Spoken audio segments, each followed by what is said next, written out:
The flower festivals may soon be inscribed into UNESCO's Intangible Cultural Heritage (ICH) list. Cultural stakeholders were recently educated at a seminar on the ICH to help gain access to funding to safeguard the island's cultural elements. The St. Lucia National Commission for UNESCO facilitated the workshop.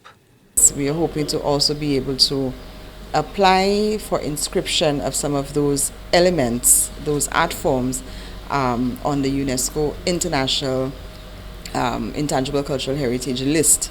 And one of those in particular is the flower festivals, which you know is unique to St. Lucia and which we think would make an excellent submission for UNESCO's representative list, which is a list which showcases art forms of a particular country, elements of a particular country which have important cultural and social value and which we would want to share with the rest of the world.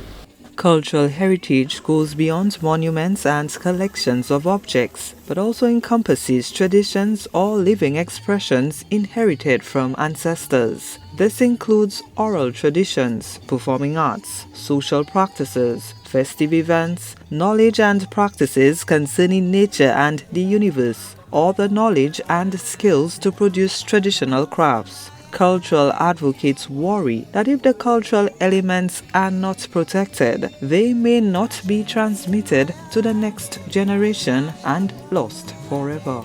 Once we identify that cultural practices are dying, we need to formulate, with the full participation of community members and the practitioners, ways to protect it and safeguard it.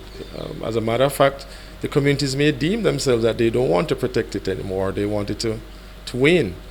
Whatever the community decides, or how it is that they want to strategize to deal with those issues, it has to come from them, right?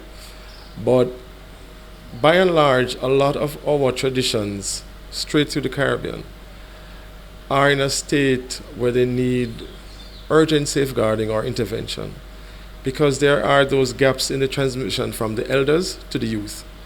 And there are so many things like Western music, Western media, the age of the internet and TikTok and these things. People are so much more focused on those means of communication rather than focusing on the cultural practices that really chart who you are. And once you recognize that there's a need to intervene, we show how you can develop strategies to do that.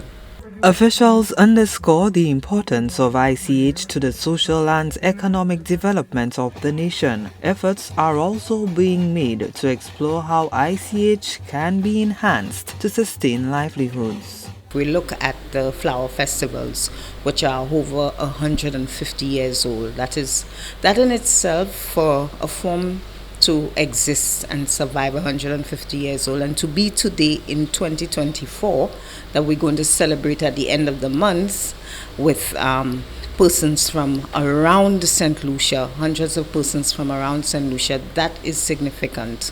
And really looking at it and analyzing it in terms of what does it need for its potential growth, what does it need in terms of transmission to the next generation, so that we have this unique thing that we keep.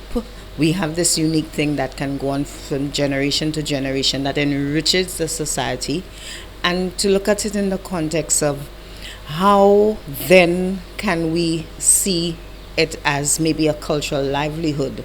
The end goal is for cultural stakeholders to implement an ICH committee to commence the process of developing a national inventory and register for St. Lucia's ICH. Gina Filippi, HTS News Force.